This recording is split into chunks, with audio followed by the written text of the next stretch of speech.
The Grand Inquisitor's Manual is a book about the history of terror in the Church, the history of terror in the name of God. Jonathan Kirsch is the author. The Inquisition, as he writes here, stands as a universal and ineradicable symbol of the terror that results when absolute power works its corruptions.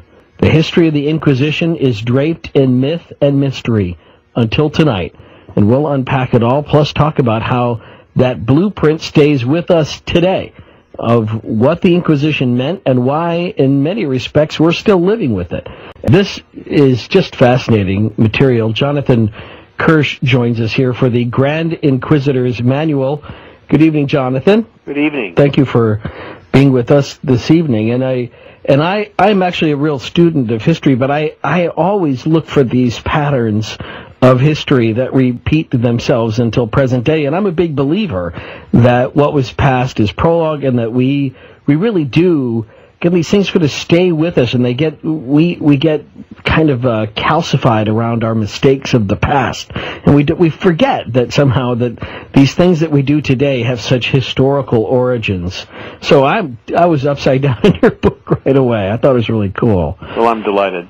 But tragic in its own way. So let's define for people who are unfamiliar with it, who certainly know the term, the Inquisition, but have never perhaps studied it, the era that we're talking about, and the fact that the Inquisition was really a kind of a series of inquisitions in different parts of Europe.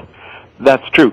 I think people are quick to think of the Spanish Inquisition as the Inquisition. It's the aspect of the Inquisition that we hear the most about and we're most familiar with.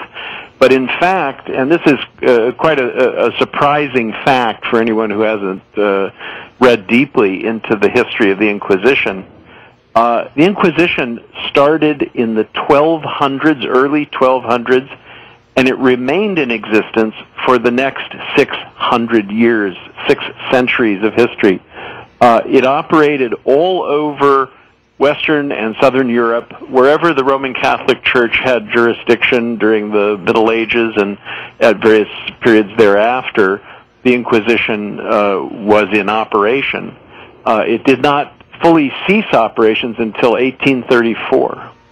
But even after 1834, there was still an office of the Inquisition, right? Well, another surprising fact, and I think it comes as quite a shock to people.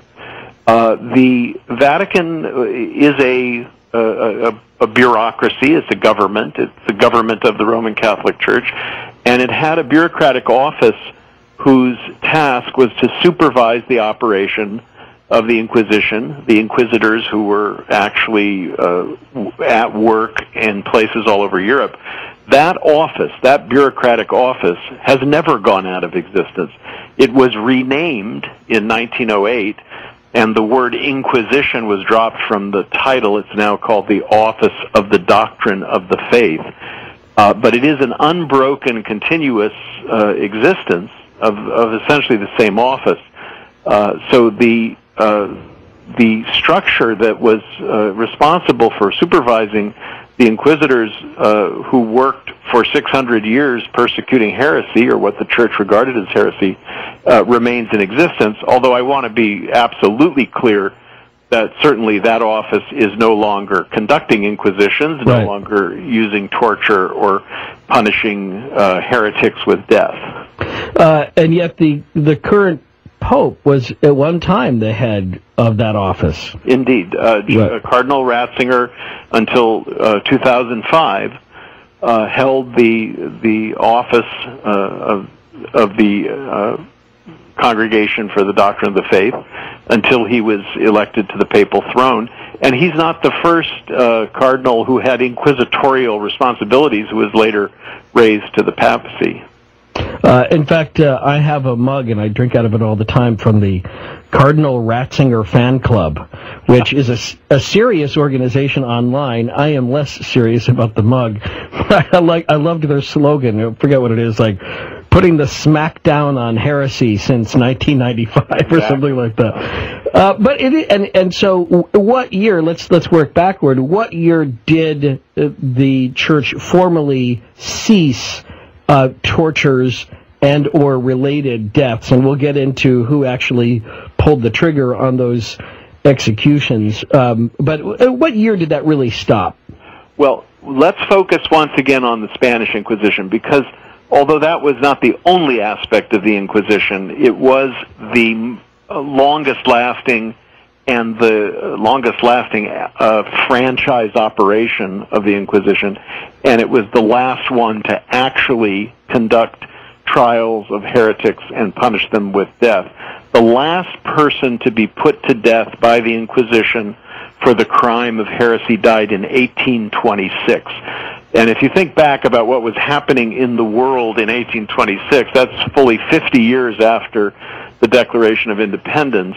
That's well into the modern era, the Industrial Revolution, the Scientific Revolution, even when the rest of the world was moving forward at a rapid pace. There was still one poor, unfortunate soul who was condemned to death for the crime of heresy.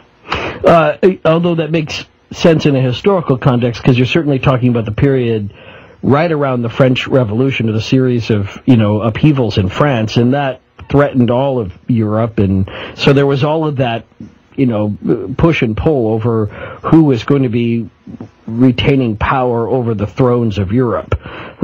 So again, when people lose grip on the power that they've become accustomed to, violent things can still happen, and that's kind of brings us back to the beginning then of the Inquisition.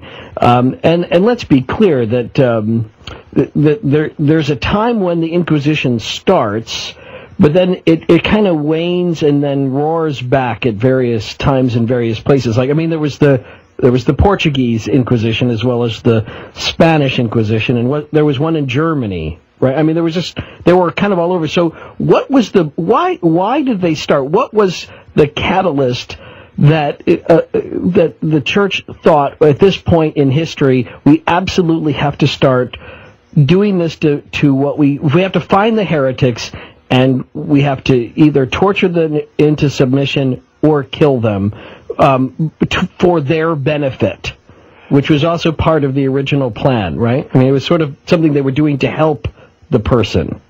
It's true. We could spend some time talking about that. The church never saw the Inquisition as persecution.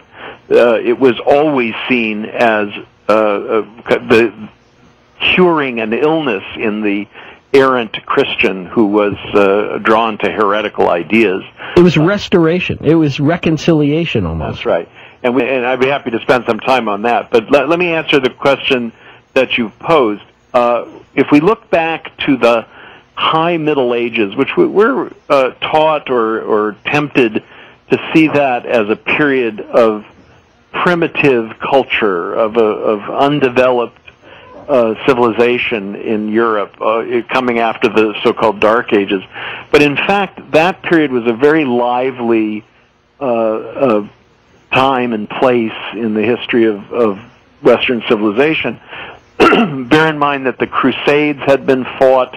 Armies had traveled from Western Europe to the Holy Land and the Middle East. They had crossed the continent of Europe back and forth, and they brought with them a great many new ideas, new texts, lost Greek writings, new ideas about the world. And so there was a lot of diversity, a lot of even revolutionary ideas at play in Europe in the 1200s.